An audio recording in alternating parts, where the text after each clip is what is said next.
I made really a lot of working substances like that, and try to use the curves of already developed phenomena, give me some idea how fast they're expecting others. So when I was really designing a structure, a house, a dimaxion house, to have windows all around, I was not planning the weight of glass. Glass is very heavy, and so I was waiting on a plastic, and finally a plastic that I'd be able to have hermetically sealed. It is interesting that 4 years ago now, we installed at Bear Island a geodesic dome with pneumatic pillows, triangular pillows, because they will not wave in the wind, because they're both positive and negative curvature. And we filled them with a carbon gas, because it will not fog up the way the air will. 2 of those pillows got damaged by little kids the first summer 4 years ago. But the others have been through now 4 winters and many hurricanes, and they're absolute perfect shape. It's been interesting how superbly they hold up, and there is no leakage to plastic at this point, and that's clear plastic, so inside you can see the stars. It's a beautiful dome to live in. My grandson lives in it. Now, I just mainly at the moment talking about youth is impatient, and I have so many young people who or even middle-aged people who have ideas, and they're terribly impatient about how to get this thing going right in a hurry. And that's not the way things are. So I just really want to warn you, and the things that you might feel yourselves constrained to commit yourself to, be sure to really make studies about what your expectancy is, so you're not going to be discontented and so forth. Lots of people have thought I've been frustrated through the years. I've been frustrated because I've realized what's going on is due process and checks and balances, or make sure the work. Gestation has been going on. So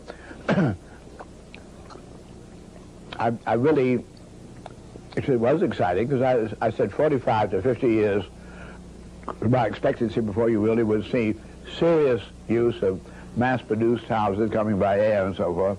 I think you're going to be just about on. That was 1927. 77, that's quite a long way away, and I wouldn't be too surprised if we really, just in question, I think you're going to see it. They'll be right on schedule. So I'd like you to have a feeling of the confidence in things, provided you don't just really guess, but do a whole lot of get other rates of change, and contiguous phenomena that give you some kind of a clue about how long they're going to wait for something to happen. I also like to introduce just this minute the I've talked to you about a long time about my daughter, the first daughter having apparently this telepathetic sense, and all of us having certain things happen in our lives, sometimes, many times, that we can only explain as telepathy. And I really felt right from the beginning after I experienced that with daughter, that I don't have something called magic. If something is going on, then there's some kind of a generalized principle operating here that you may not be familiar with, but we're going to find out what it is. So the best I could surmise was that there's something called ultra high frequency electromagnetic waves.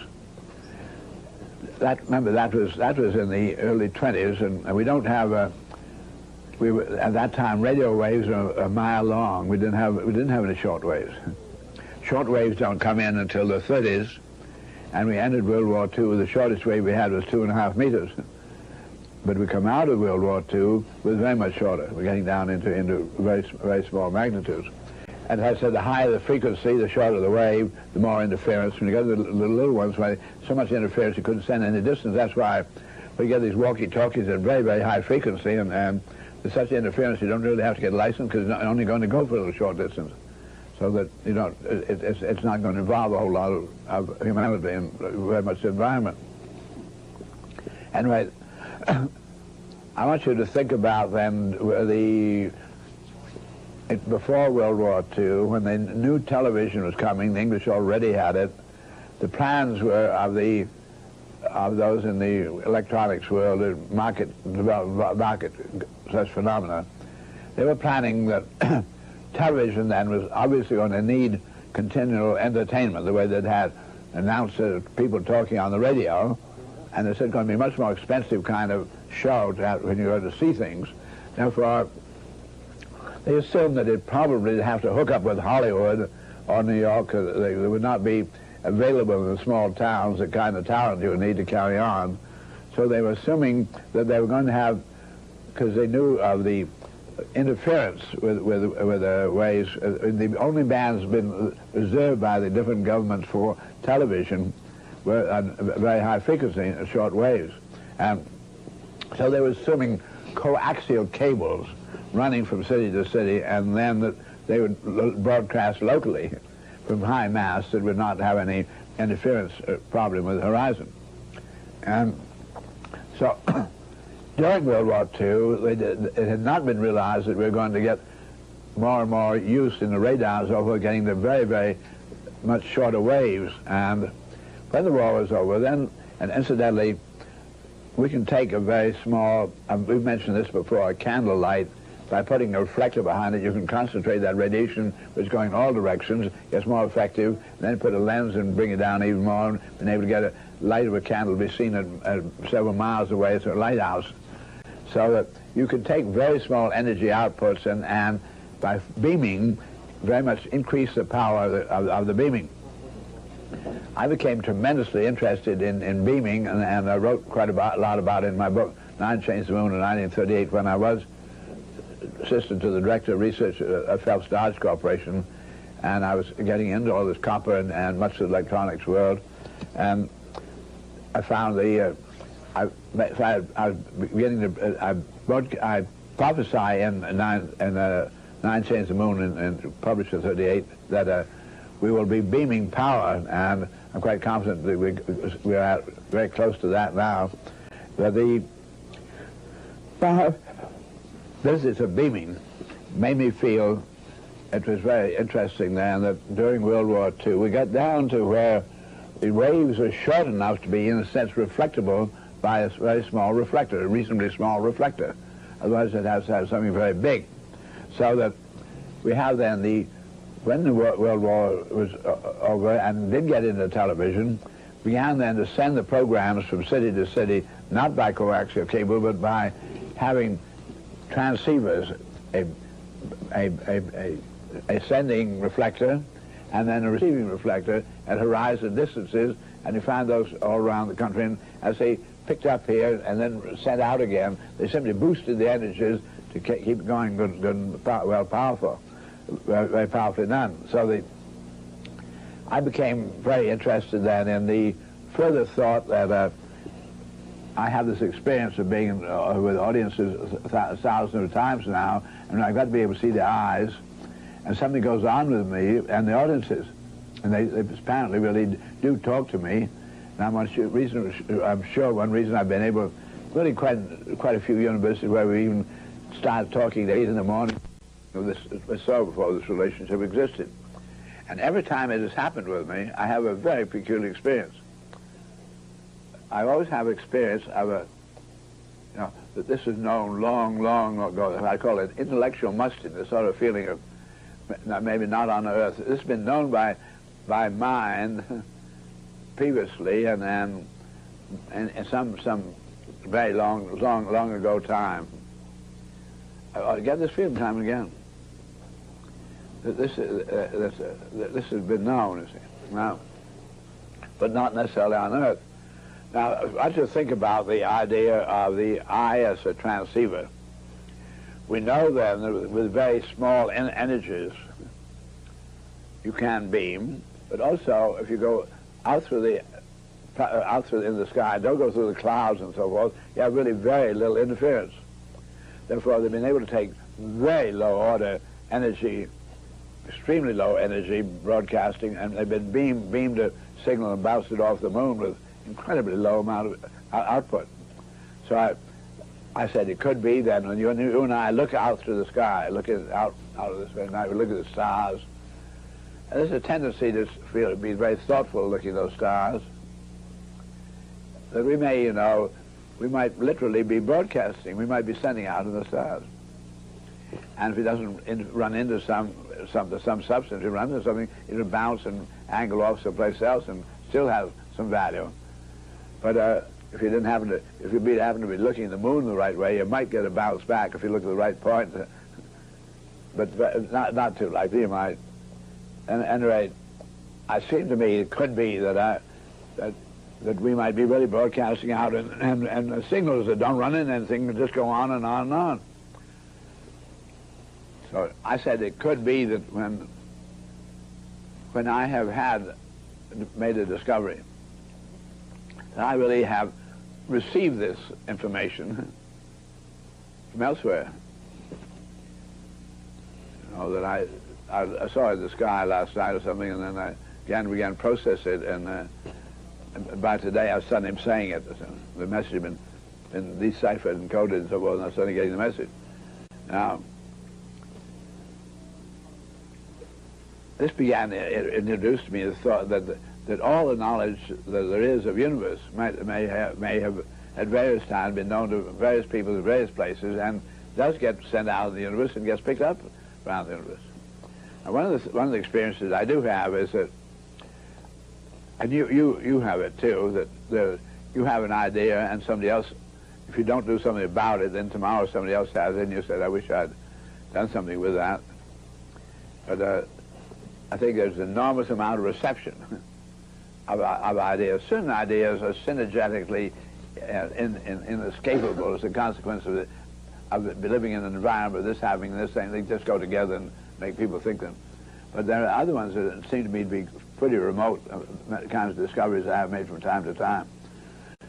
But I want then to further, I'm trying continually to let you know how I simply see myself as an average organism, and if we begin to pay attention as just sensitive we can be, we may catch on to some of the things that are going on with us, that go on with everybody. And it might be to advantage for us to find out the fact that we're given and endowed with the capability to do find things out. I say we're supposed to be using it. I think it's a very important part of the design of the universe. That we're given these capabilities so that we're meant to explore, right, and keep on pushing. But connecting what I'm saying to you now with the idea of patience and trying to understand that we may be really, human beings are really receivers of information, that we're supposed to be doing certain things on our planet. And the whole thing works so absolutely suburban. It seems to be you. You don't have anybody else to say that that's where you got it. So you seem to be acting. But I want you to understand, I look at myself very much as an agent, as I'm trying to be a very effective agent. All of us are. And I'm trying to be a very responsible custodian of information. And I'm giving you my strategies about that. But look upon it. There has to be a Mr. X and a Mr. Y in the universe, in history, and evolution goes that way. So you can perform Mr. X function. But I don't make this a personal matter at all. This is something to be done, and things can happen for humanity a little more quickly by being on the alert and really trying to help it happen. It's trying to happen, trying very hard to happen. I try to see what nature's trying very hard to have happen. She's trying very hard to make man a success. Just trying very, very hard. And he's so used to, he's got such an inferiority complex, so used to being a failure that he doesn't yield on it.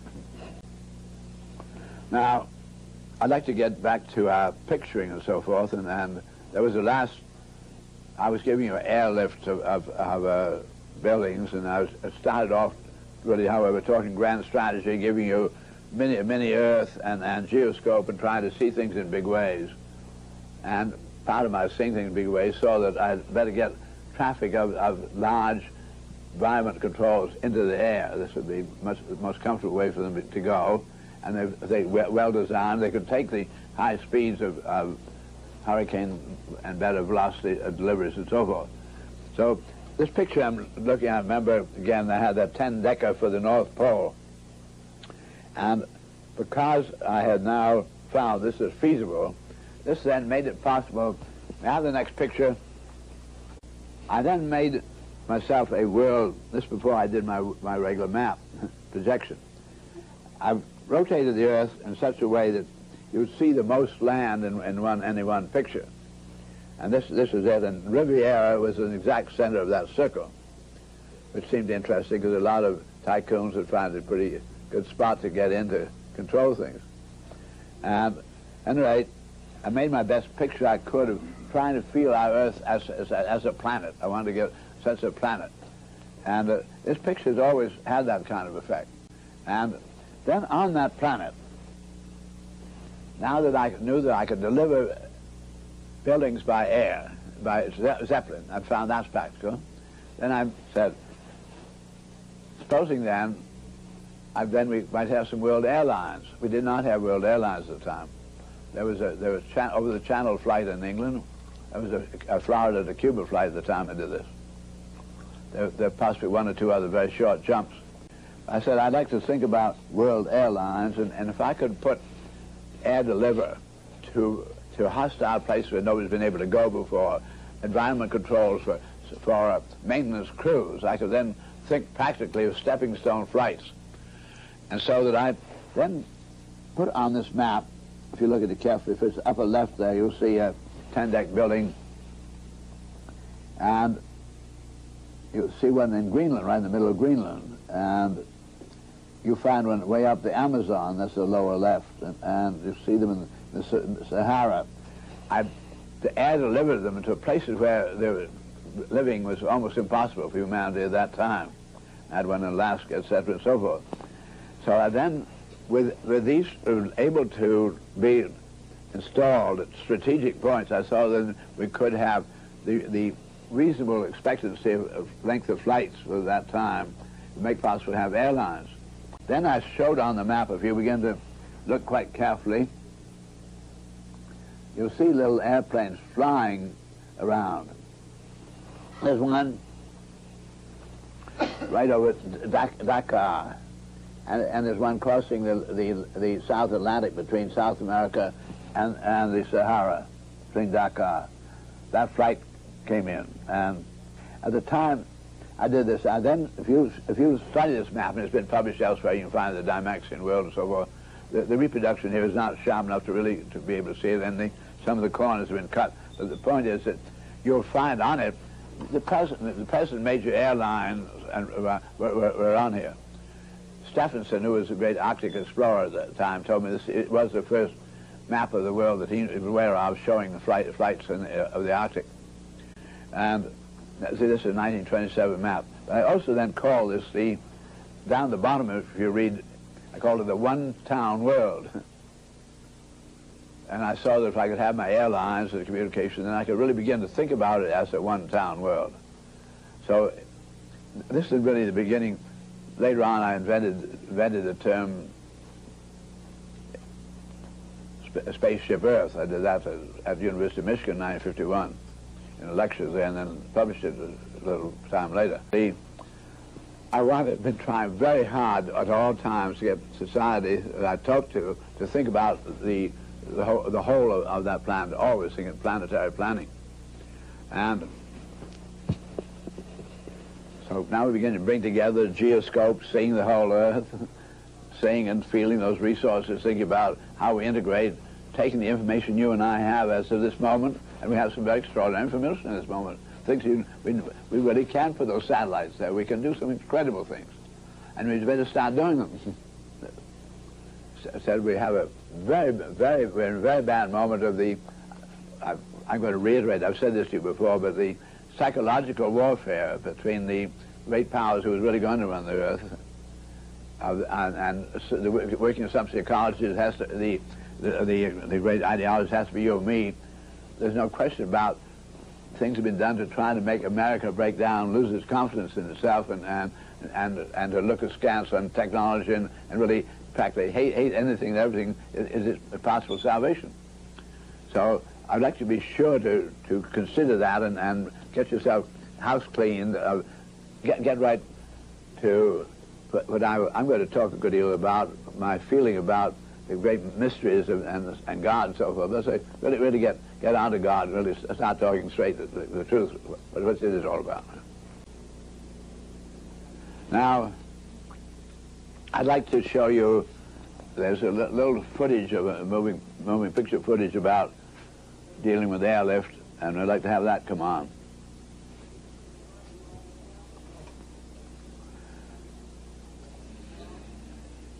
This is on the aircraft carrier, I think it's the Ticonderoga, and that's the elevator coming up through the flight deck.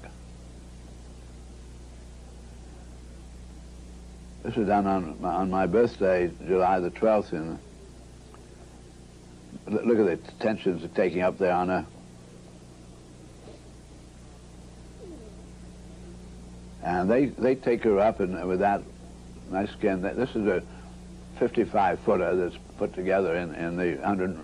And watch it flying. They fly that at 65 knots. That's full hurricane, and looks just great. How heavy? That one was 1,400 pounds. It's a magnesium frame. 55-footer. Look at her trailing there. That's at full 65 knots now. She's really out pretty horizontal. No yawing around, not doing anything like this. Very comfortable. Now, going to come into some of the other early reductions to practice, and I'd like to go into the Dymaxion house again.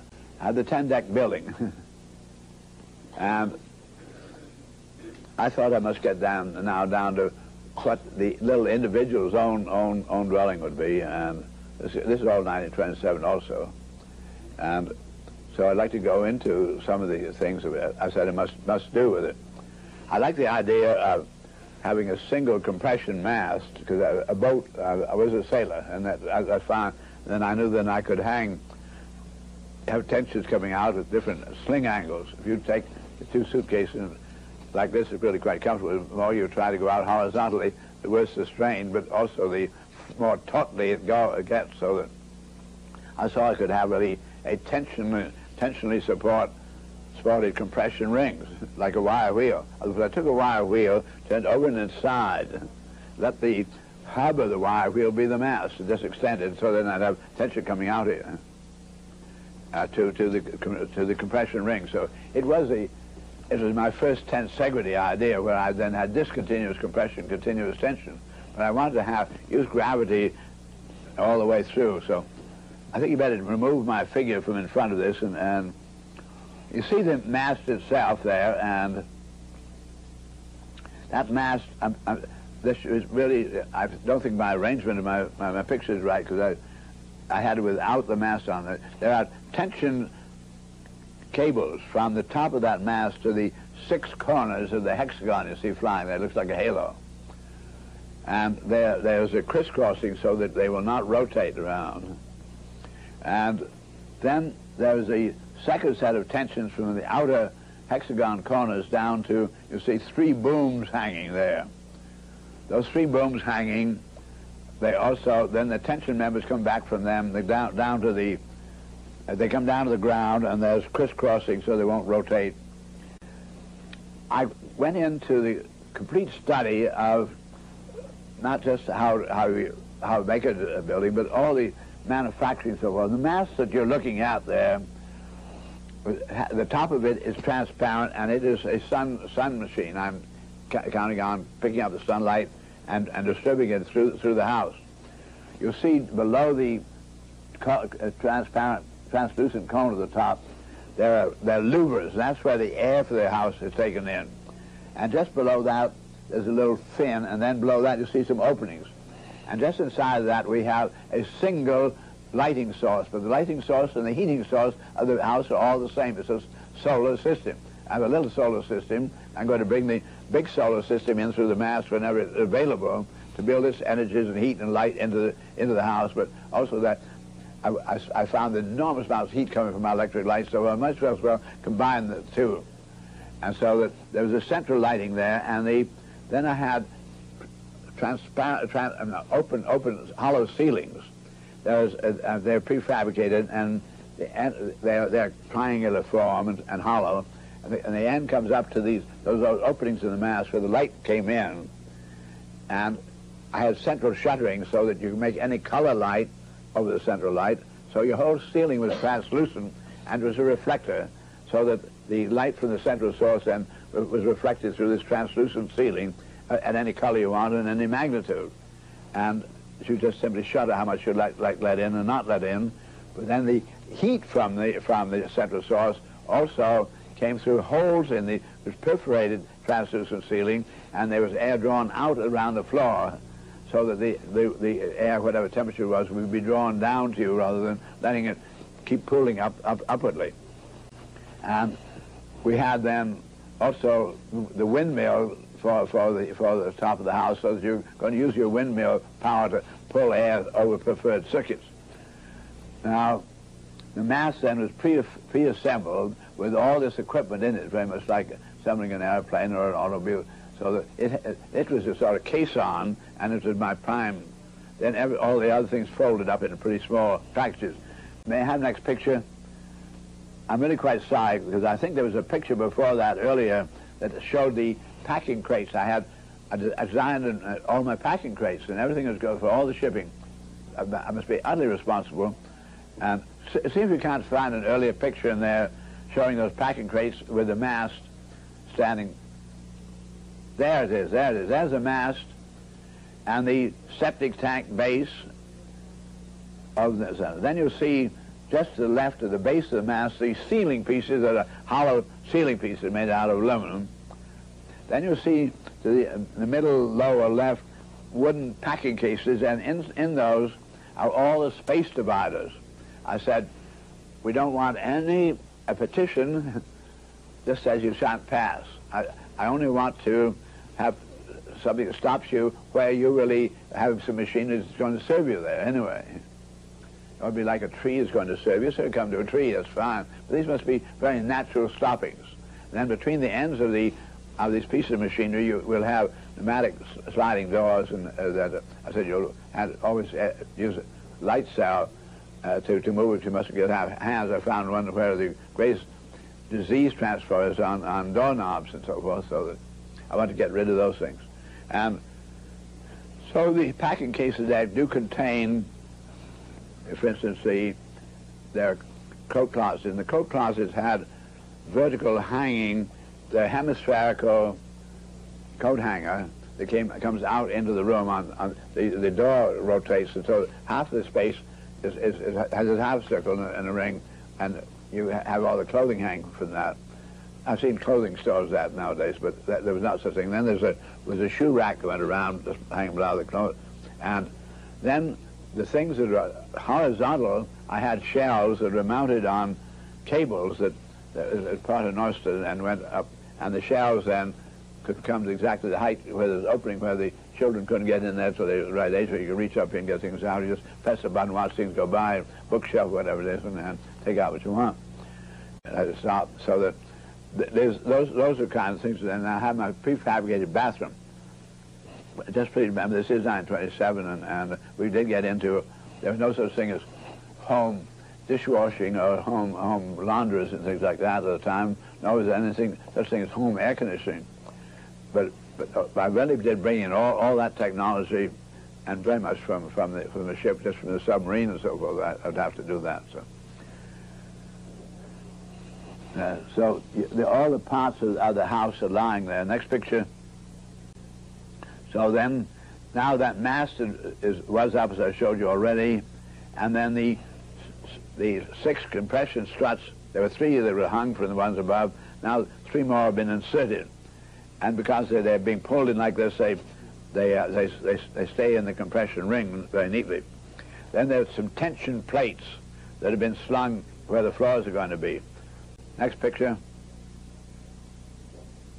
Then the first floor decking has been put in on top of the slings, and then the space dividing machinery has all been installed. And so you can see doorways there. We're looking at the present time in a bedroom.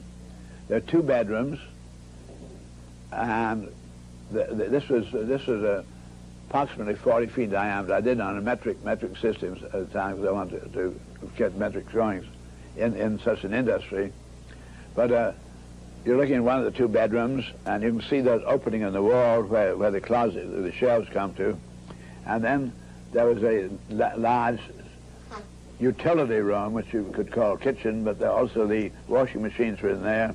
And coming through that wall from that was a stove and icebox things where you could get things into the living room out of the far side of it for the table. The living room was a diamond-shaped one.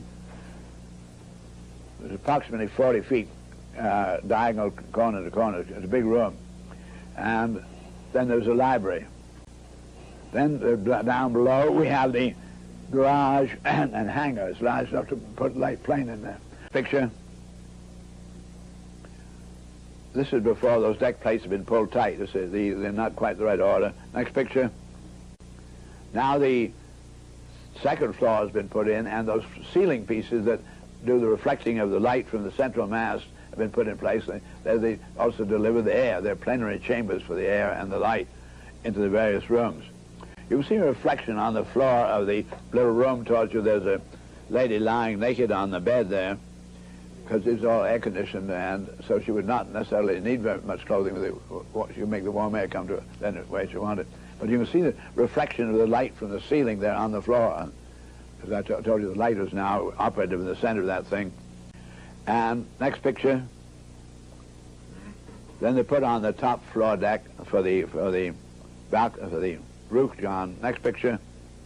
Then the railings put in for that. Next picture. And then the canopy. Now that top deck again was very large, and it has central drainage, so any rain that comes in over, beyond the roof there comes to the center, and we catch that back into the cistern. So it catches all the rain or anything that lands on the building. You can see the translucent light at the center. Then I said, if you have opaque walls, it's very difficult to let light through them. They can cut a window through, but that takes a lot. It's very expensive. What I can do is have transparent walls, and then I can just shutter them, which is the way nature really does with your eyes. Shutter very delicate membranes. When you get down to only reason for our wanting, we have something called privacy, and I saw there are four kinds of privacy. There's olfactory privacy, there's tactile privacy, there's oral privacy, and there's visual privacy. This is the only senses we have. Therefore, if I can't smell you, I've got olfactory privacy. If I can't touch you, I've got tactile privacy. If I can't hear you, I've got oral. But if I can't see you, then I got visual.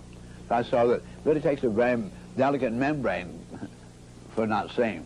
And I noticed that garden parlours, outdoors, the acoustical absorptions are so good by the grass and the bushes and so forth. Group talking over there, you can't hear them over here, really quite a short distance away. The acoustics are so good, so if we can get in the right acoustics operating here, we don't have to get to two very great distances, but we then have this as occulting or cutting off of the line of vision. So you'll see in the lower left part of the house, the window there, a triangular, so they had little aluminum roller screens that pulled over a roller onto the floor, and they came up vertically like a camera shot, and another one coming down until the two came together. So they went up into like teeth coming together here, and found I could then give you all the opaquing you wanted, but when you did want to see out, you could have a complete seeing out. Now, next picture, please. I'd like to be out of the picture now. This is one that I did for. At 1927, the Russian Revolution had been going on for 10 years. And they were having mobile farming operations. We have mobile farming operations today, but they had then enormous cooperatives that moved it along to do things nice. I learned so much from this dome, this mass principle. I saw I could make a tripod base, and a mass coming from the tripod with tensions be very stable mass, and some good staking down deeply with that to have great stability, and that I could hang up a structure around it that would make very possible that truck that you see over there is carrying these things. I thought it'd be possible to develop a really pretty first-class mobile dormitory for mobile farm operating teams, and that's what you're looking at there. I published it in Shelter magazine in 1930, yes. Next picture. there the, you can see the dormitory things, and there's a central area and a whole lot of living around it. And I used an airplane wing type, really a foil, very strong, overlapping now the horizontals for the closure, and that they could be trucked really very effectively, relatively lightly. Next picture. Looking at there, I have a mast.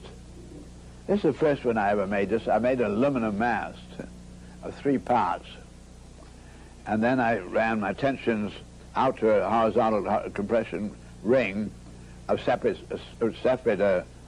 tubes with a little universal joint, and then having tension members triangulate this way and triangulate so.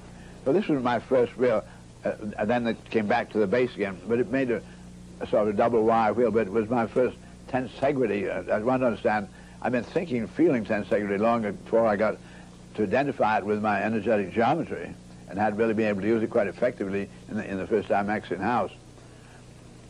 I say this thing because I feel tremendously tender about Ken Snelson, a very extraordinary, beautiful artist. Ken he was a real catalyst, and really changed it completely my realization of how I really use that my energetic geometry. I've been wanting the tensegrity, but he gave me all the key, and so I feel very greatly indebted to him. But I say he's gone on as an artist, and I think that I know Ken terribly well. There were times when people would say, "Oh, Bucky is stealing your things," and so forth. He doesn't think so anymore. He really appreciates wisdom, but I'll be sure I've never talked tensegrity without everybody knowing the part this boy played in this victory. Next picture. Give you an idea of what I looked like in 1928. This is a map of the drawing of the Dymaxion house turned sideways because of our projector being easier to see the things that way, and you'll see the 2 prefabricated bathrooms at the center of around the mast, and I had in the mast I had an elevator, and the elevator was in a triangular shaft, and it was a tetrahedron itself, so there was no way it could fall out. You can understand it had to triangulate this way, and then it's coming down to the track. There's no way it could cock in the shaft. So it was a very safe thing, and then I found it really quite easy to actually screw yourself up, and if you wanted to do that, that seemed to me to be a very useful way to carry on. I also had the center of it. Also, I did have slide-down shafts where you have in the firehouse, which seemed to me to be very desirable way to get out of your house.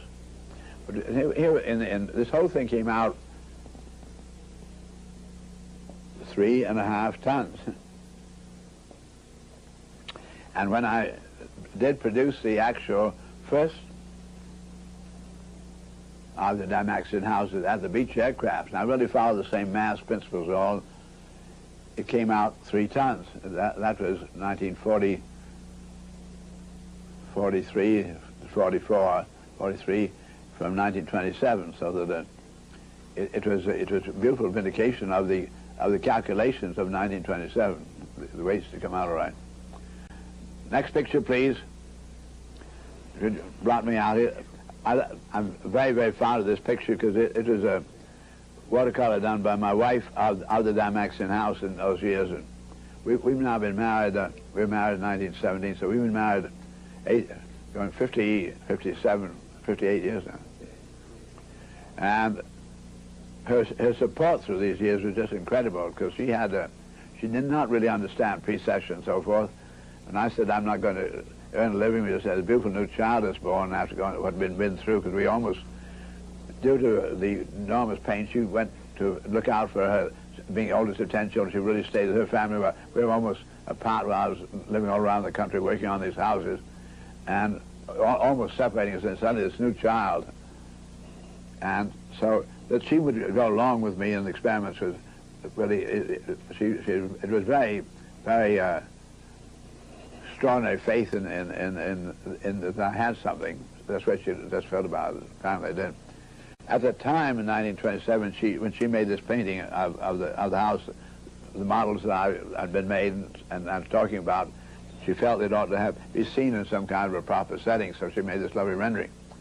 My brother, who was an engineer, 3 years younger than I am, a really very beautiful boy.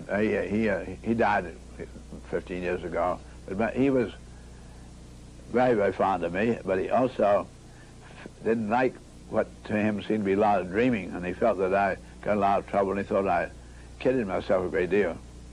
And he was incredibly precise, I think, simply because he was worried about me. He even went out of his way to be more meticulous in the way he said anything. The year that this happened, I got a telegram from him in the Pittsfield, where he'd gone to work for General Electric, and he telegraphed to me saying, I'm engaged to be married to the most wonderful girl in Pittsfield. Other people said in the world, but he can only check out Pittsfield. This would be typical of my brother.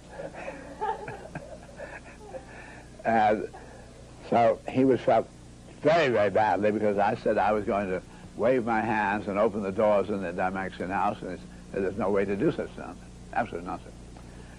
And not long after this, I got a telegram, and he didn't say thank God, but he indicated that. He said, we've discovered and developed the photoelectric cell here, and you can get one of these for $72. So that I was vindicated about waving our hands, not having doorknobs. He wrote time and again, say, Bucky, would you please tell me what this Dymaxion house is all about? And I would tell him what it's all about, and then he would write back. And finally, my wife saw that I really was quite put out, because he said, I wish you'd stop all that philosophy and just tell me what it's all about. And so Anne wrote a letter to him that we have, and if any of you get that little reprint of 4D, which we have the record of, a letter is in there, I think, in which he explained to my brother what it was that I was up to. But this is the only real proof I have that Anne really didn't know what I was talking about. I think that such principles that you could not have to earn a living, things like that, she didn't discuss that part, but she just simply said that she knew that I was passionately committed, that I really was convinced I knew what I was doing. She says that, but it's very important that we've been able to, we've lived through a great deal together, and I think she's born in January and I was born in July, and every way we've opposed like that, and as I say, where you're so really different that if you really can get on, then it's really great. but it's very productive because we are so different. And I don't want to have any such meetings we're having here without having you all know how moved I am by the backing of hand. I have the next picture. We've really seen that before. Next picture.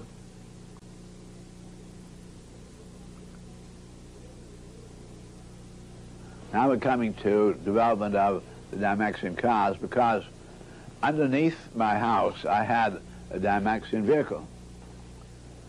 And I was planning to deliver it by air, therefore it could be delivered to very remote places.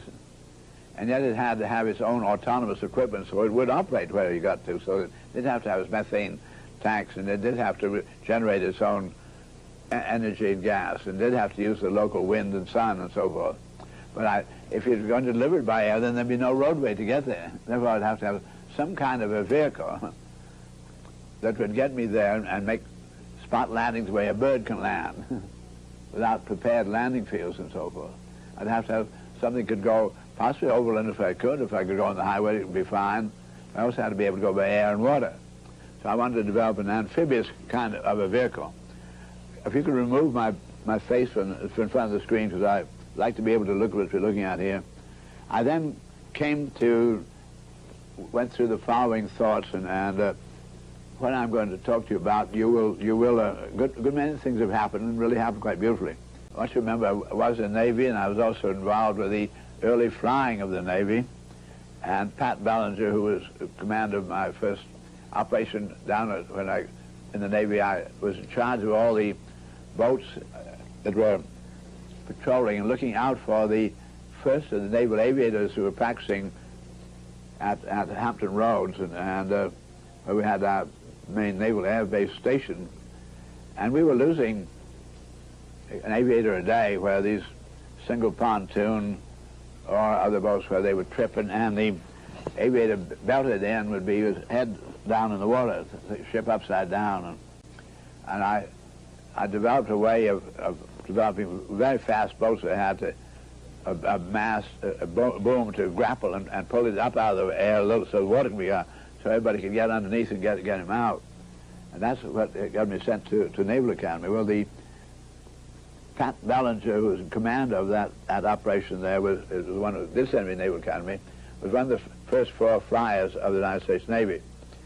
And later on, he was one of the great admirals. And Ballinger, I talked a great deal about propulsion for the airplane, and he would like very much to have seen a turbine, and he was very interested in my idea of using liquid oxygen to produce then very enormous pressures of air as we did. One single drop of liquid oxygen expanded in a pre-expansion chamber would give you extraordinary pressures, would make turbines operate very, very powerfully. But they'd be cold. He wanted something that was not subject to the freezing, because if we got in the sky, in those days had a lot of trouble about freezing. We had many water-cooled engines, and as we went up, you'd get up and put rags on, as we got in, getting colder, as you getting greater altitude, stand up in the cockpit and put rags on the radiator so it wouldn't get too cold. It was lots of problems about the freezing and going up out at 45 degrees. So he was very eager to get into, and he liked the steam, but that would get you into freezable waters and so forth. So the idea of the liquid oxygen he thought was very good, and I did get into of inventing and thinking about liquid oxygen propulsion in 1917. And so coming back then to a vehicle that would get you from here to there, where there'd be no prepared landings and no highways, and might just be able to come by now, but you might be able to come in by water, you might be able to come by a highway at some other time. Omni-medium vehicle. And I saw that there are 2 kinds of fundamental flying.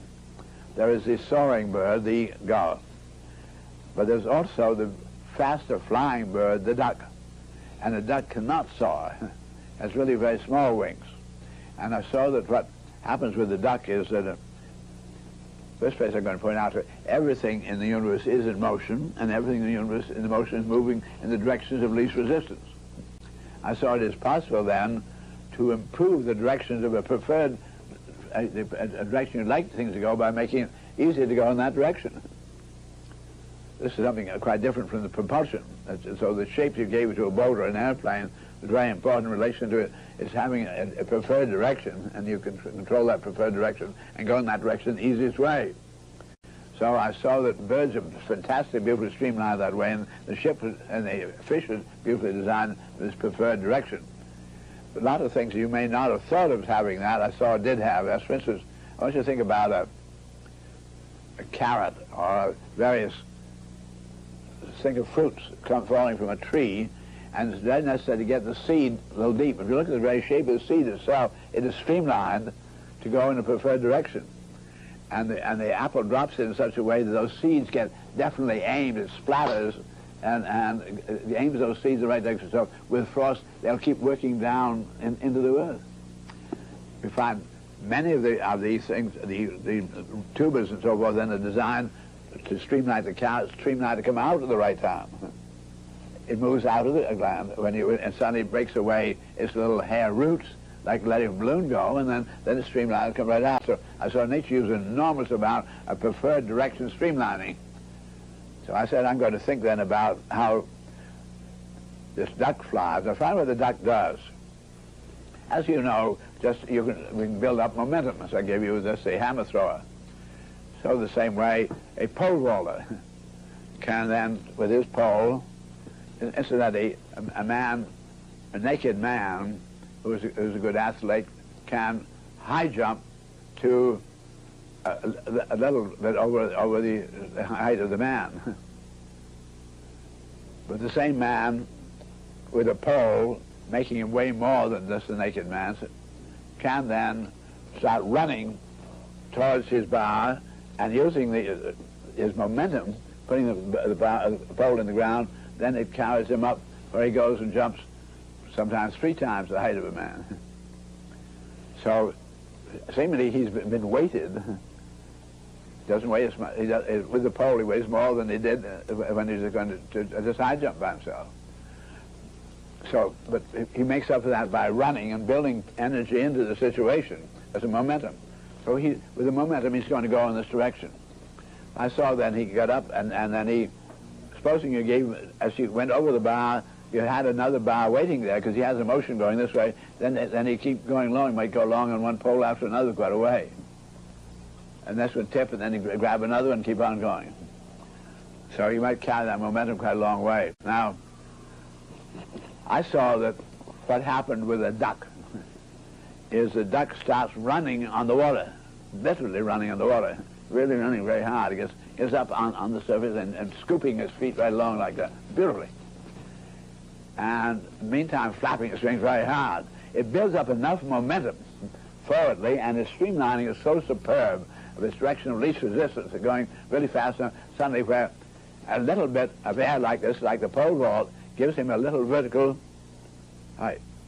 And then with this little vertical ascension, he now then falls in the direction of least resistance. So he leans his head a little more like this, but another pump. So he keeps giving himself a new pole vault, and he keeps falling in the direction of least resistance. So he watches the duck coming on, he's continually falling and getting new and falling.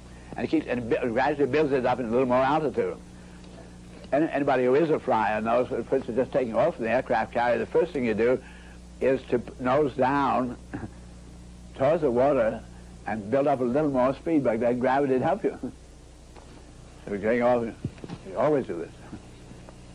So the duck is continually using gravity to accelerate him a little more. Having gotten an altitude, and so gravity is pulling on him, but he has a direction of least resistance and enormous forward momentum. So see, he simply, the gravity is going to help to pull him this way.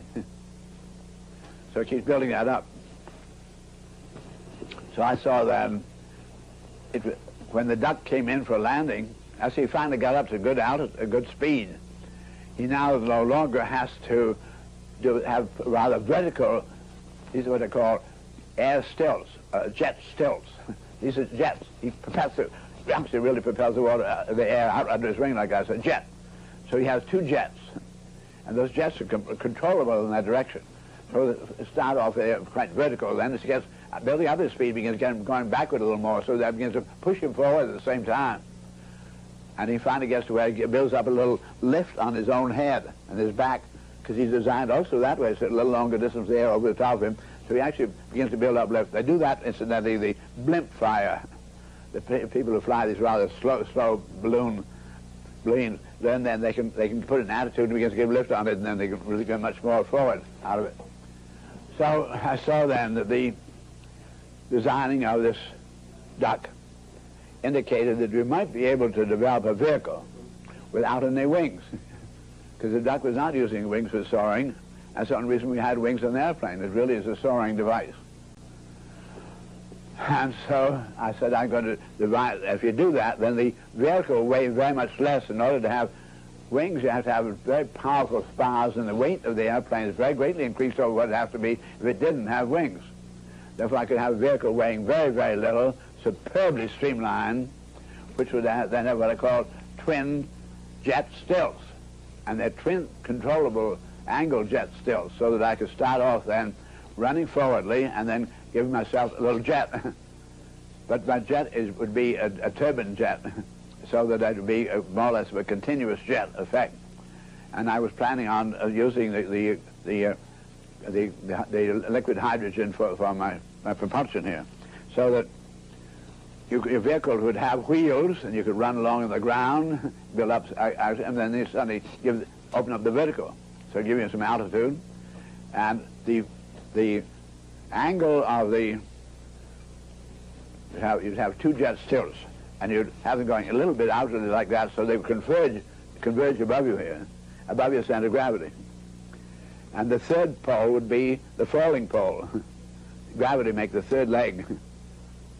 Because then you got your direction, you got your momentum to stabilize that. So I'm going to come back to another experience you have. If you ever done stilt walking with stilts. Now here you got, I gave you two, remember, two poles standing up, and they would could go anywhere, but the two of them got together and then suddenly could only act like a hinge. So on stilts, they're on a hinge, on a hinge. As long as both go on. So we really only got two ways you could fall, backwards or forwards here. So you start to fall a little forward, and then you just move the stilt forward, and makes the third leg, and it stops you there. So now you got a new hinge, and you hinge this way. So you start to go that way, and then move this one over here, and it stops you falling that direction. So there's this little delicate falling forward, and just the ability to change to the third compression member, and that's always initiatable.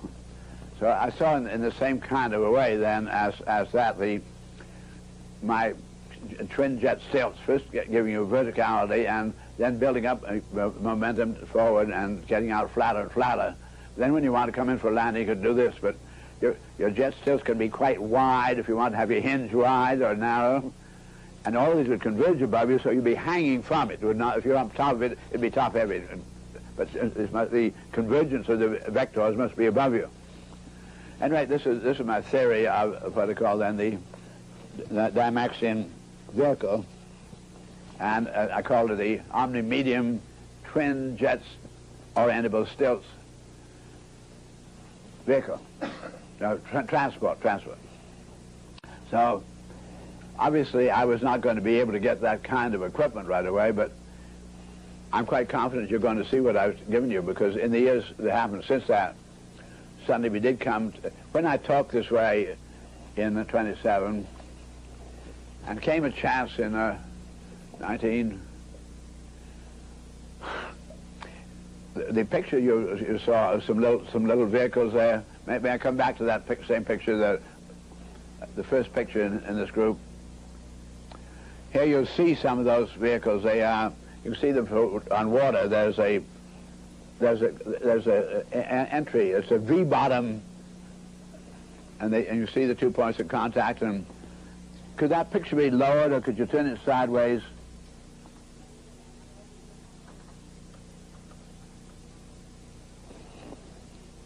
Because I had them going through the air in the pictures in the top part of that.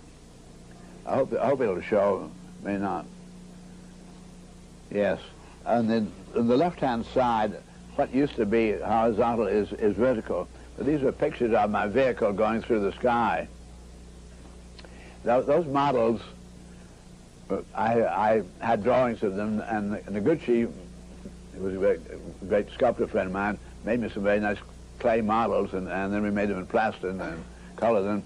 And the New York Automobile Show, the year before the episode I told you about of Chrysler, was this is when the New Deal came in, and everything was absolutely stopped, and they had the hall all hired, and very few people put any automobiles over there, but they'd seen my models in an engineering bookshop on Park Avenue, and they asked me if I'd come to the show, and I did, and I had a booth and described what the models would do, what I hoped the models would do, what the theories were. I had very many very interesting conversations, one with Bill Stout, who was the man who designed the first Ford tri-motor airplane. And Bill Stout later on then he was president of the American Association, what's the automobile designing group, Society of Automotive Engineers, SAE.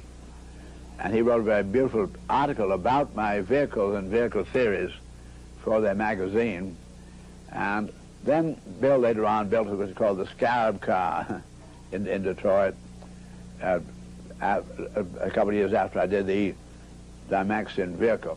Now, when I did this Dymaxion vehicle, as a consequence of the automobile show, and then the real things, the crash, things were really settling down economically, and somebody said, I would like to back you, Bucky. You have a whole lot of ideas, and I really like to see some things.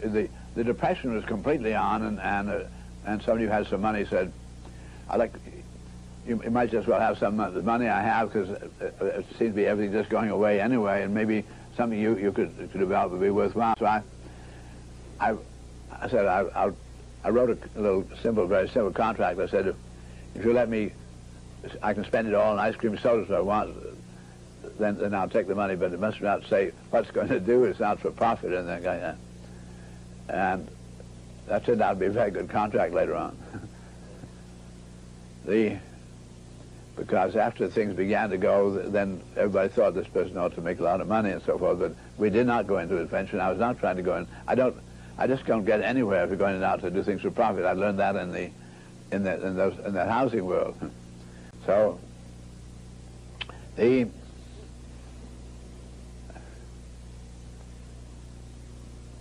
I went then to Bridgeport, Connecticut, where I went to Bridgeport, Connecticut, the day that Franklin Roosevelt declared the bank moratorium. It was just the day of his inauguration. And this person had given me money several weeks before, and I turned it all into cash. And luckily I had turned it all into cash, because in the bank moratorium there was no money anywhere. And I arrived in Bridgeport, Connecticut, the only person in town, not only with money, but my pocket's full of it. And I went from being the most ineffective character that ever happened to suddenly being very effective. And everybody wanted to work for me.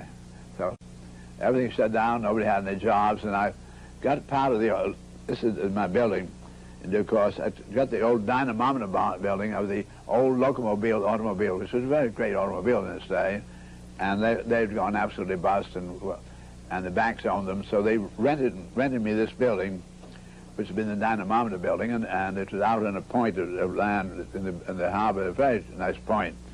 And in there, produced the 3 Dymaxion cars. Also up in the front of it, you'll see a boat upside down. And I got Starling Bridges, who was a very great ship designer, but also an aeronautical designer, to come along with me as my engineer. A very extraordinary man, Starling. Starling, to anybody in the sailing world, knows all about it, but not so many other people do know of him.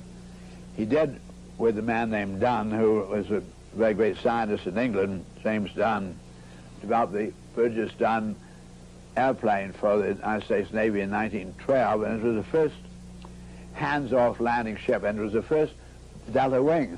That was the Delta Wing came in many years later. They suddenly went back and found the Burgess-Dunn thing was it. But it was a plane where the pilot could literally take his hands off, and it could land the seaplane without any trouble at all, self-landing. And then Starling designed, he was there, if you know, in the yachting world, there's the 6 meters and 8 meters and the 10 meters and the 12 meters are very well known. The 12 meters usually in that.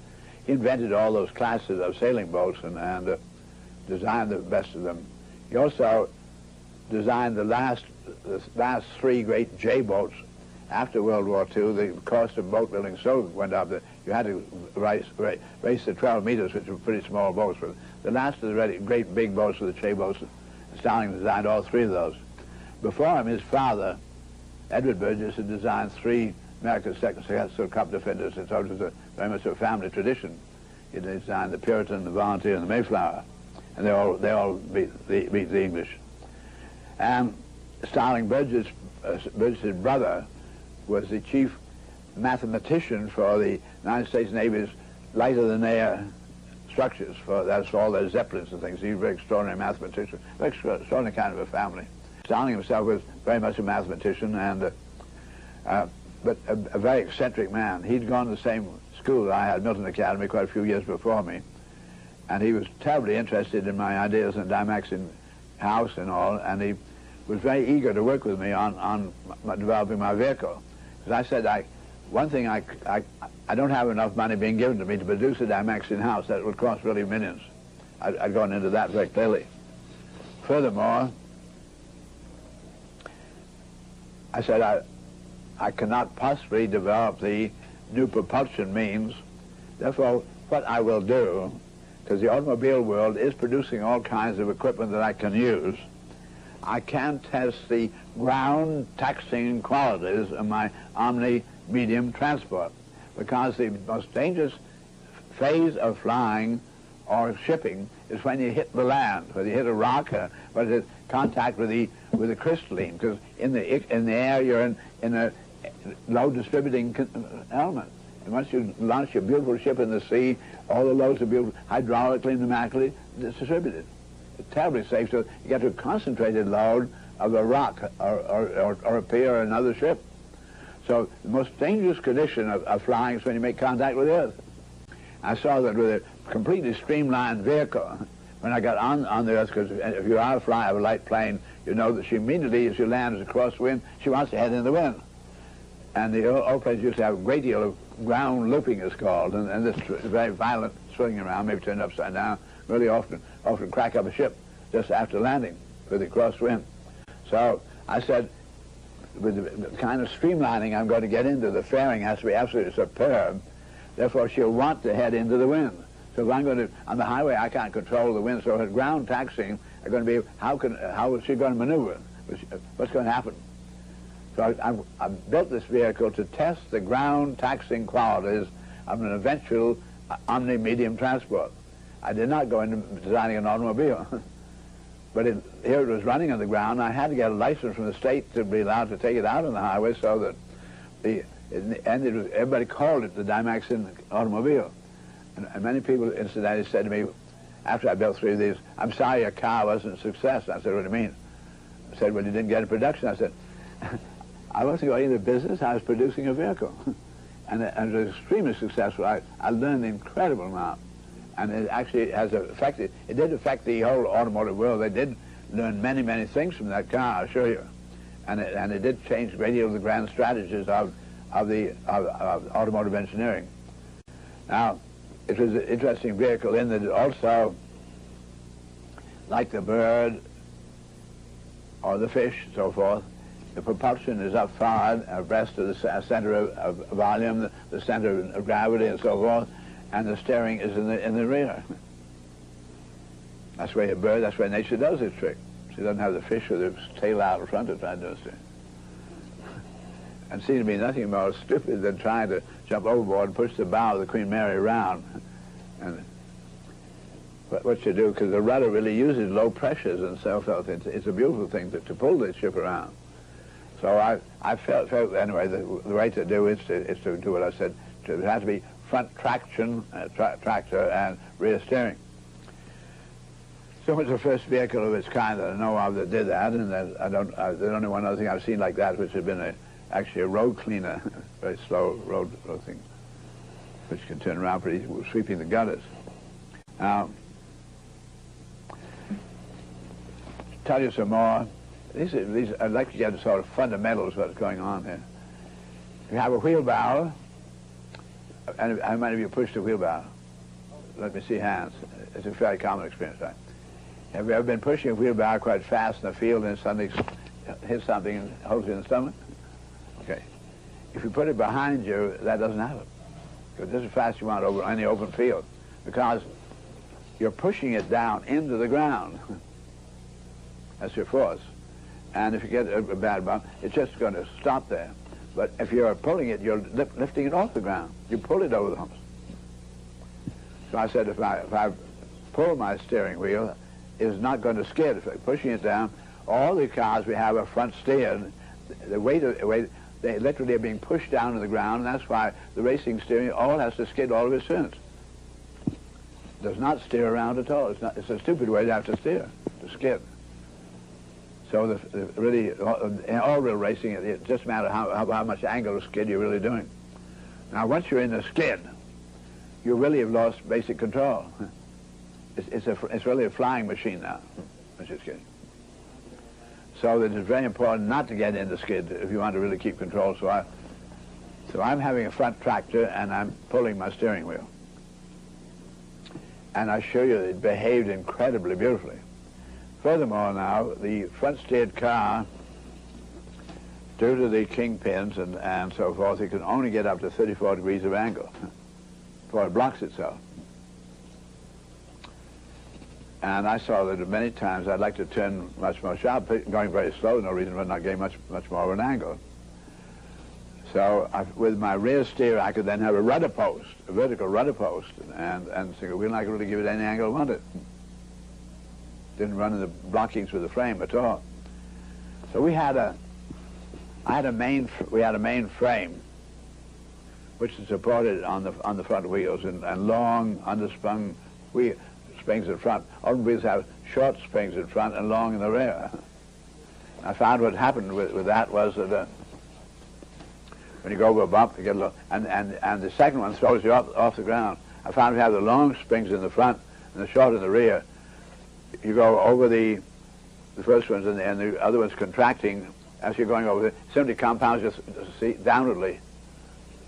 Whenever and if it's in the Dymax, you just set down the seat twice, not going off the seat at all.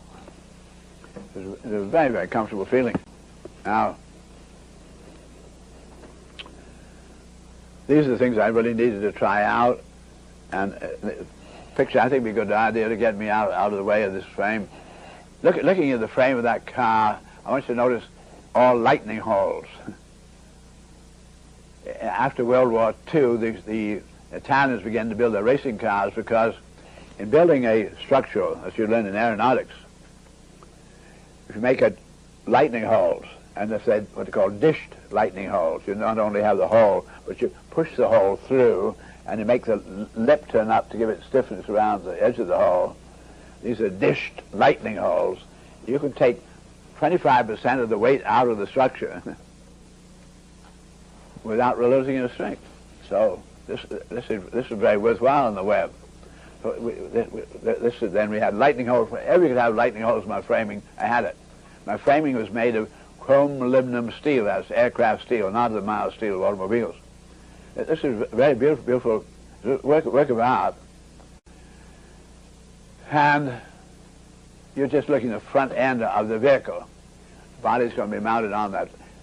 So that after that base frame, which is pretty well balanced over the front wheels with a long spring, then we came to what we call an A-frame. And the A-frame, there were trunnions in the rear end of the base frame. The engine was in the rear end of the base frame. And therefore, being on the base frame, it was directly connected to the banjo gear in the drive shaft. And simply, the engine then rotated around the front drive shaft, but was the only springing was in that way. And then there were this A-frame. Here's the engine mounted here. Here's the wheels up here, and here's the frame. This trunnion is A-frame, and then from the A-frame, there was a cross spring at the end of the base frame, and we had two hangers from the A-frame, which is a hinge, down to the ends of those springs, so that the engine was sprung all right in this long hinging frame. The whole frame itself would bend in its own part like this.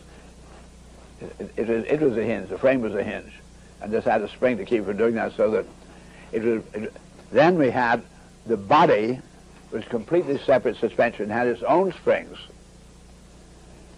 mounted above this, and it had two short Rolls-Royce half-circle springs back to the base frame, alongside where the inertia of the engine was. So you can look through a little window in the back seat of the car at the engine, and you can see that going up and down, pumping, or the A-frame going like that, not in any way bothering the inertia of the main body, which is on its own frame with its own long springs to the front wheel. And simply a matter of the secondary spring between the body and it allowed these things to do anything without really carrying anything through into the body itself at all. So that it would keep the body from tipping forward, because we were overhanging the front axle by quite a lot. The system worked incredibly, really beautifully well.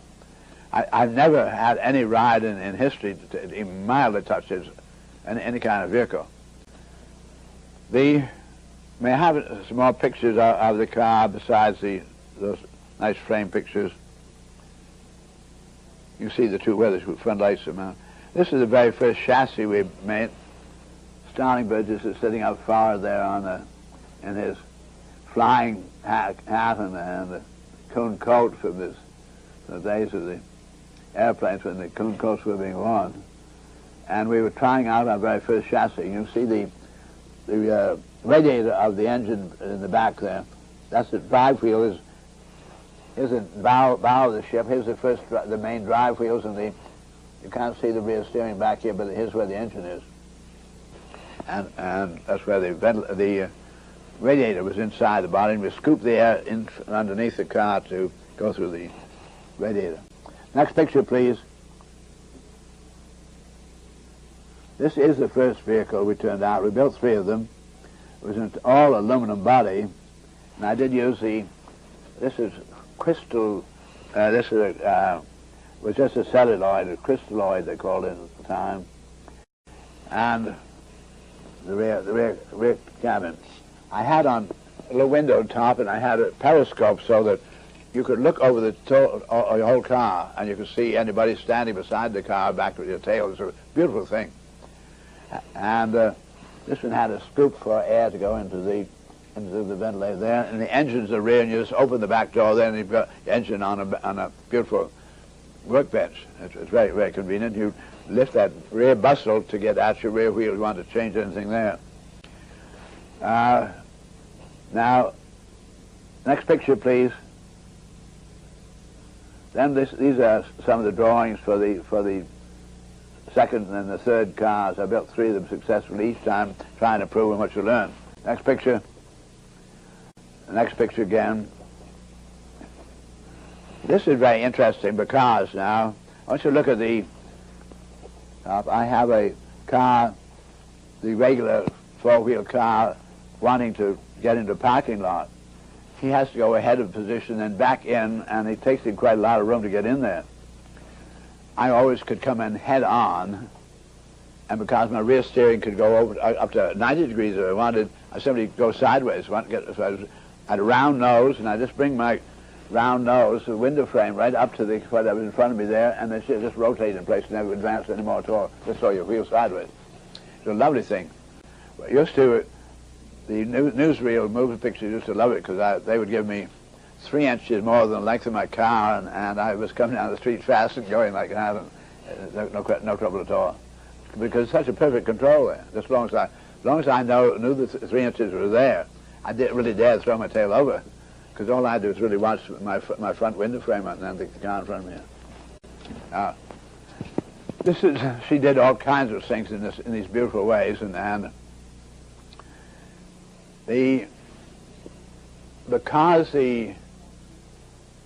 I had the center of gravity of the car nearer the front axle than the rear. All other automobiles have always been nearer the rear axle. So I'm really changing the pattern very greatly. It meant then that the outboard wheel on a turn, the relationship between the center of gravity of your car and the tire where it touches the ground, the outboard wheel turn, is the fulcrum of overturn. As you go around the turn, what stops you from going forward now is the tire itself, where it touches the ground, and the line of center of gravity of the car pushes at that. So if it's much higher than it, or very far behind, it tends to rotate over it. But I kept my center of gravity so low and so close to the front axle, it was really like a gun carriage. You couldn't tip it over. And while I was driving then, I simply kept my wheel accelerating, and therefore it didn't go into a skid, and I could give really very, very sharp turns. I began gradually practicing what I could do, and I would be able to. I finally found that I didn't want to do too fast, and I didn't want to have a tire ripped off its rim by the enormous weight of the car, just stopping like that. I was able to slow down to 15 miles an hour. If I was 15, I could put her into a 180-degree turn and make a turn with the inboard wheel in the turn making a circle 1 foot. I'd literally hook around and go this other direction. Now, there's no other vehicle in the world could do that, so that motorcycle policemen start after me, and I'm suddenly going the opposite direction. You can't do anything about it. And they got to be known all around, the motorcycle cops all around the country that did that, so they were always bothering me to try to get me to do it. And right. There was one occasion when I was asked to, they were opening the first midget racing car track in New York, up in the Bronx. And they asked me if I'd bring my car there as a feature for the opening night, and I did. They had me parked out in the middle of the oval and racing around. So they had an interval break, and they had all the officials got in my car. It would carry 11 passengers. So it's a big vehicle. It was 19 feet long. That's the length of the big Cadillac or of the big cars of the day. But I got an incredible amount out. I got 11 passengers and getting it really very high mileages and extraordinary efficiencies. So the car was loaded up with all the officials of the track, and they asked me to drive around the tracks just a show for the people. So I was going around. And I thought I might as well go fairly briskly, so we were going around, and I was in it you really just set up like a church here. It's extraordinary stability. So we went around, and I was just really going around quite comfortably, and I thought everybody was enjoying themselves. And I said, "You've broken the track record by almost 50%. I went around, these cars all skidding around and everything. I really just went around, going around like a church, standing up, no effort at all, and breaking the track record." Well, there were bugs in it, and you had to learn those. And number one was the crosswinds, and it really was something. She did want terribly to head into a crosswind, and gusty northwest wind day. Crosswinds was something, because I had aircraft's stainless steel flexible cables for my steering, because the steering was up front, to a geared head on top of our rudder post back aft. So there was no slack in them whatsoever, going through beautiful ball-bearing shivs. Kinds of shivs you see on sailing boats today are getting to be very lovely kind of shivs. They were racing boats. Starling Bridges was designed. We made all our shivs, made everything like that. Got the ball bearings and made some very extraordinary hardware. And he was, because he'd wanted to design those kind of things for the cup defenders and so forth. He already gotten into some very beautiful. He had already introduced extraordinary hardware into the nautical world, and he didn't think anything at all of getting our own hardware for this car. So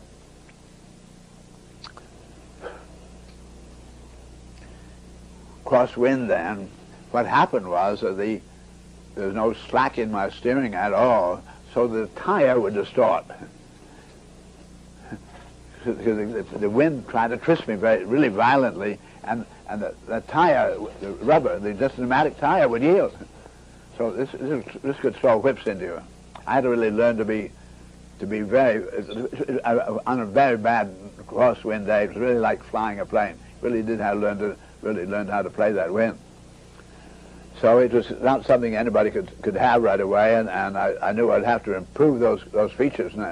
And if I do build another one someday, I will know how to do it. I would point out too that nature has such problems, and there are one of the oldest creatures known to human beings are the horseshoe crab, this long tail, and they go back to the very earliest of the known creatures. Now their job life is to cross streams. They're in where the tidal streams and so forth. And they're designed to literally go cross stream. And in hydraulics, there is no yielding that there is in pneumatics. So that they have to be superbly designed to go crosswind or to go cross current. They're designed then with a whole crescent tail. They have a broad nose, but they have a 120-degree crescent where the section through them goes up their nose, and take a section back from the middle of the nose. It's the same section through the whole 120 degrees. So there's no difference in the drag. Otherwise, you have to have a broad tail. I had a single tail, everything focusing down on that tail, and it nose right up into the wind. But by having the broad tail, you can do that. That horseshoe crab is then able to use his secondary tail to help a little on any sort of delicate balance in addition to that release. It can really make his tail go to increase the tendency to let go of the drag in that direction. So it can go across current. And I found it would be just easy to do that. So later on, I was asked by Henry Kaiser to design a vehicle, and I did design it that way. And I designed that one with the rear steering wheel also on an extendable boom, because I found when you're not going fast, I could really make very, very tight turns, really go right around in a circle here, locally in the garage, really turn myself around to go out the other way, right on the spot. But the long boom, you couldn't do that, was in the way, so that I could have an extensible boom. Give me the long wheelbase on the highway and automatically contract as you began to slow down and lengthen at the speeds. Well, that is more or less enough here. At the time of the, oh goodness, it's getting late, the Chicago World's Fair, we had two extraordinary events. One, a very, very untoward event. The opening of the Chicago World's Fair in 1933, they had wanted to use my Dymaxion house, but I found it cost much too much. I wasn't willing to make just a mock-up. It had to be a real thing. So they made a mock-up. But in England, there was a man named his title was the Master of Semple. It's a Scotch title, and he was the greatest aviator in England in those days, and extraordinarily well thought of. When the Graf Zeppelin made a special first trip over to the Chicago World's Fair, and the Master of Semple was invited as the English guest to go on the flight to America to go to the World's Fair, and the Air Minister of France were on the trip. These two men telephoned me from the Graf Zeppelin over the Atlantic, asking if I could have the Dymaxion car available for them to see at Chicago at the fair. By this time, I let the car go to a man named Al Williams, who was the Navy's #1 speed flyer, and left the Navy to become head of gasoline sales for the Gulf refining. And Al had acquired my first car for the Gulf Company to use at air meets, and it became the official car at air meets running around the airfield. And when this call came, I then got told to Al Williams. So he had a race driver take the car out to Chicago to meet these two distinguished guests. Then the car was put at their disposal with this race driver during their visit. The Graf Zeppelin just dropped them off at Chicago and went back to Akron where it could be moored. The day came a few days later when the word came that Graf Zeppelin is to return to England, and these two guests would have to rejoin. Meantime, they'd driven the car a lot, and they needed the car to get out to the Chicago airport in a hurry, and they called in. So 7 o'clock in the morning, went to their hotel, picked the two men up, and started out for the Chicago airport. When there was next thing I knew, there was a New York Times full headline: "A freak car rolls over and kills race driver and famous wounded and injured and so forth." And I was in Bridgeport, and the Associated Press got in touch with me when I was building my second car at the time. No, yes, I was just starting the drawing. I was doing on the drawings of the second car, and I flew out, and I had an engineer friend in Chicago who asked him to go and start investigating as fast as he could. I telephoned him, and I flew out to Chicago, and we found the car had been removed from this accident.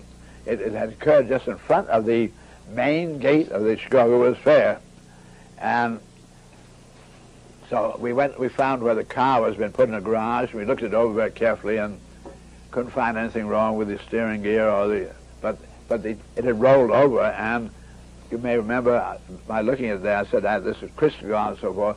I had it a convertible, and I had an open top with a buttoned-on canvas top on here, so we could open it up.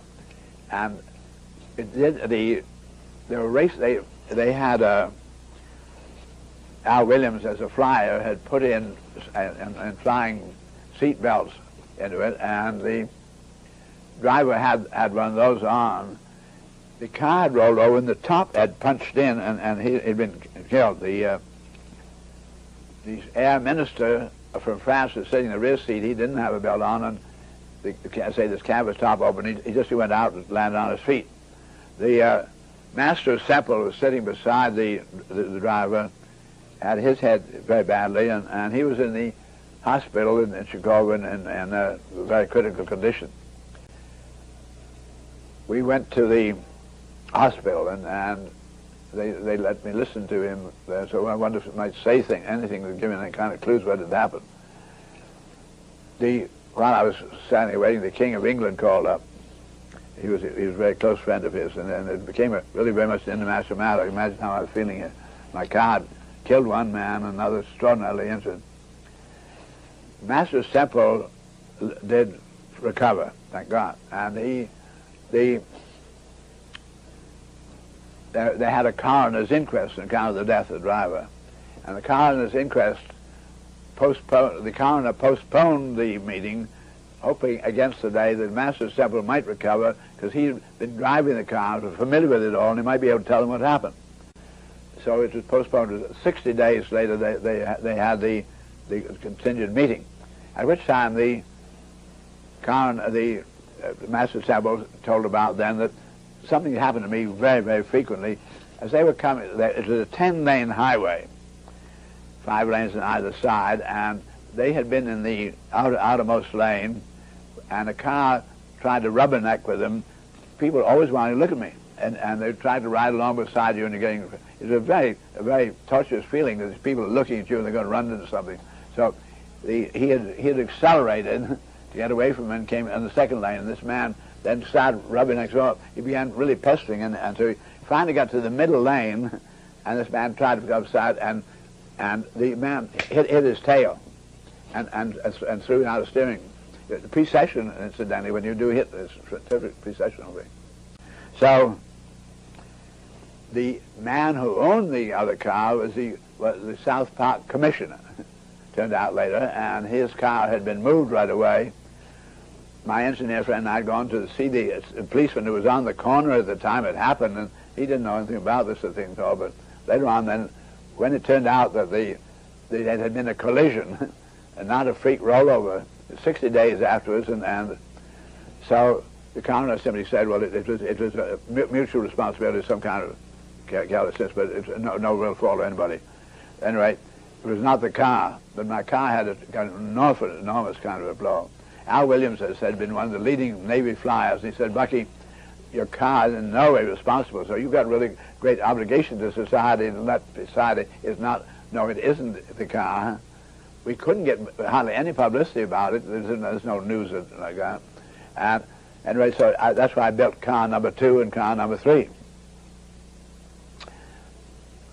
Rather, I had 2 underway, but it was why I built car number 3 to really clean things up. And I think I did wipe out pretty much that stigma, but you can imagine how I felt. So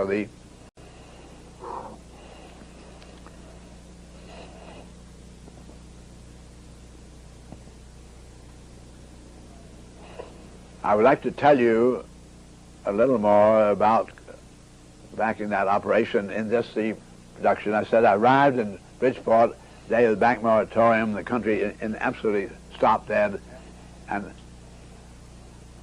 we started then developing these cars. And in the end, I took on 28 mechanics, very extraordinarily skilled men, or draftsmen, a total team of 28 in that little building there. And nobody had any jobs anywhere. For those 28 jobs, there were way over 1,000 applicants. And as I found I was going to need, I started my own machine shop, own woodworking shop, so forth. The Rolls-Royce company had opened up they're going to produce Rolls-Royces in America at Hartford, Connecticut. The boom, enormous Wall Street boom just before the crash. So they curtailed that operation, but their men were still over in America. I got the 2 leading Rolls-Royce body workers to work for me there, extraordinary craftsmen. And had beautiful Italian machine tool men, and beautiful Polish metal hammer workers and so forth, extraordinary team. Anyway, as I took on my crew, and these applicants, nobody had been eating it. Their families were really starving. And what I did then, when I got 2 equally good men, I'd find who had the largest family, who hadn't eaten for the longest time, and I'd take him on. Every one of the 28 went into tears when I took them on. They're going to be able to go to the family. It was terrific times, I assure you. Well, so remember, this is the first day of the New Deal that I'm opening up there. Then later on, got the WPA going, so we got some jobs, and they got all kinds of inventing of jobs and so forth. Anyway, I found that when I was finishing my car, I really only had enough money to produce this one car. And as I get near it, and I explained to everybody I was just going to build this one car. I wasn't going into business. I wasn't there to make a profit. I simply wanted to demonstrate a vehicle, see whether my principles were right, because the dynamics of this are very critical. So they all understand that. They couldn't have been better craftsmen. They loved the work. But as we got near the end of it, they realized this is the end of that job, and my family, WPA hadn't made things right. It was only 6 months gone by, and they without any conspiracy whatsoever, each one just slowed up like that. I couldn't get my car finished. The only way I got car finished was to start car number 2, and then everybody got the first car finished. we have here a moving picture of the launching of that first car. It just runs for a very short moment. I think it'd be a nice way to end this evening's session. Can we have that little show?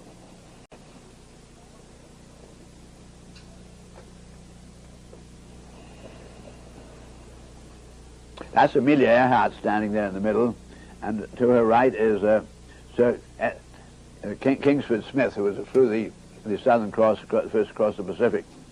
That's with the little model of my chassis of my car. What scale model? Amelia Earhart was a very, very great friend of mine. She just really loved my car. That model no longer exists. Amelia, that's Sir Charles Kingsford Smith. She received the gold medal of the National Geographic in Washington, and Mrs. Roosevelt asked her to come down and stay with her at the White House. And Amelia said, Bucky, if I'm going down there, that's Starling Bridges, by the way, and the older man by the tail there. Amelia said, Bucky, I'd like to have your car to be my official car so that your car can really be in on the celebration in Washington, which was darling of her. But she did things like that all the time. I just saw a man, Coffin, who was the first flyer for Curtiss Wright. These are all my wonderful crew I had there, 28 boys in the flying fish coats. Our emblem, look at how she turned. She was a lovely vehicle.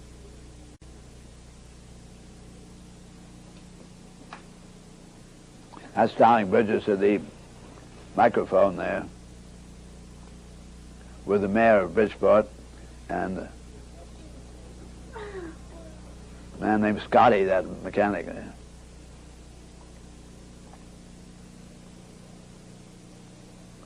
there. The Locomobile Company had a little kind of a small raceway there, and we were running up and down, and the people came from all over the countryside to see that.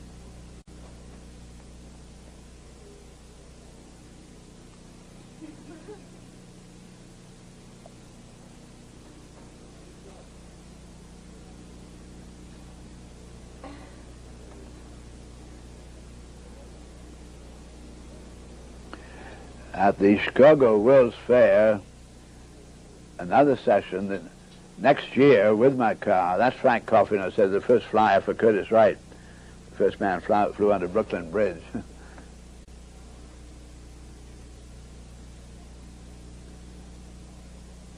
You can see that canvas top, which I'm sorry to say, the button-down canvas top where the driver got killed.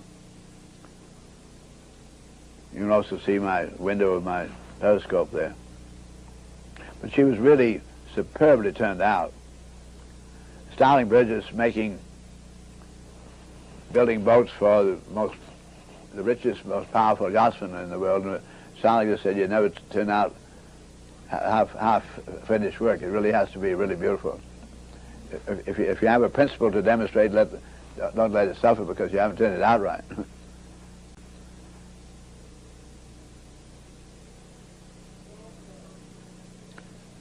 I was somewhat of a fatty then. I hadn't eaten for years, and suddenly I had enough money while I was building this thing I was staying at a boarding house in Connecticut there, and they had cake and everything, and I really just ate it. Been starving for so long. Got to Chicago World's Fair, and are we still on? We went to Chicago World's Fair. The second year I was invited out again, and they had my car do several things. Used to have it doing waltzing down in the main. It could waltz. It really could dance very beautifully. And then twice a day they wanted me to run it completely through the fairgrounds as a feature, and then I would end up at what's called the Wings of a Century. And the Wings of a Century was an enormous pageant because Chicago was the great railroad center. So they had all the great locomotives of the early history, from the earliest locomotives on to the great railroad yards, and they ran railroad cars and everything out on front of the grandstand of the Wings of a Century. The final episode of the show had me the Maxim car after they had all the 20th century and all the fast trains and so forth. And I would come in from the wing.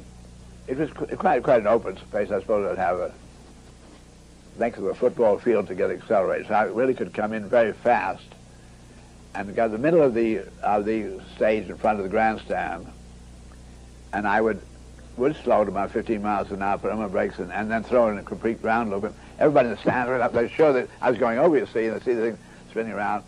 And I had the fundamental steering so that once you let go of your wheel, she'd go absolutely in the direction at the time you let go. So that I'm sitting on the seat, all right.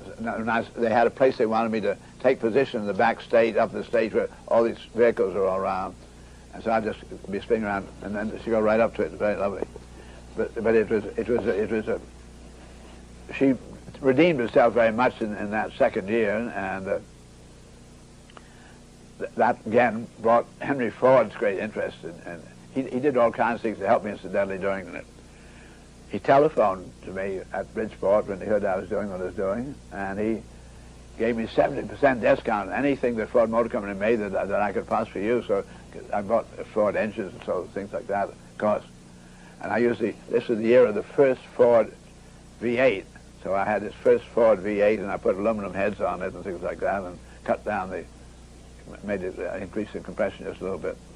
But I did get up to 128 miles an hour. The wind resistance of my car was so low that I really went, something fantastic, maybe a half mile further than the other car. They really started up really fast. It was incredibly low speed. I can't really tell you whether, but it was a very great large differential. She was faired completely underneath the belly, absolutely faired the whole way. Not just a mouse track with it open down the butt. Our present cars are very, very resistive underneath, but not this car. Well, all I can tell you is that I'm. Oh, here's my car at Wichita, Kansas, a number of years later, and to the left is my CB. That was my plane. I was surprised how much resemblance there really was between this and the airplane. And that's the picture, incidentally, that Whitlow talks to you about Ed quite often.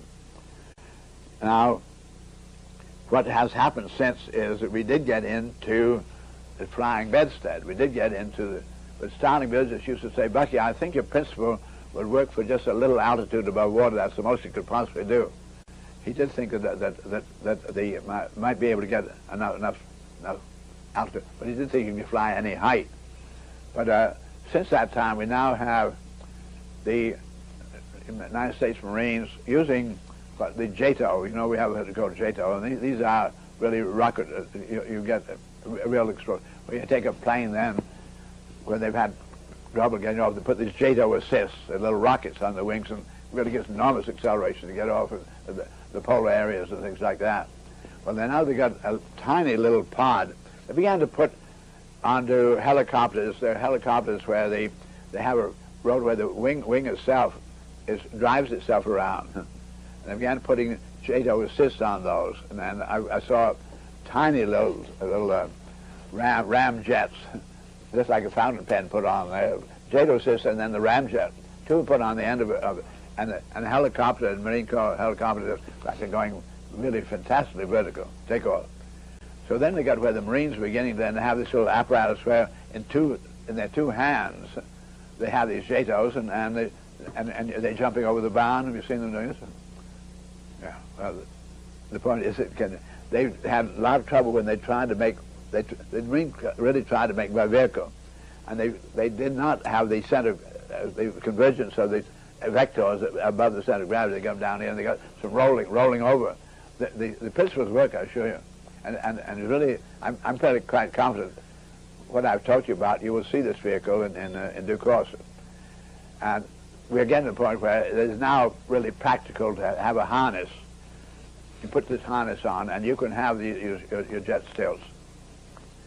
And you can go to the window, and you can dial yourself the programming now of the directional controls and so forth. So just go to the window and then go home. Put on the right clothes. But humanity is going to do these kinds of things, and humanity is going to be doing the ultra high frequency telepathy. These are the things that are going to be the surprise items that are not in the package that human beings tell to be dealing in now. But I've lived through enough of these things to really feel great confidence to tell you, just really, whatever you really can do, you're going to have to do, and you will do.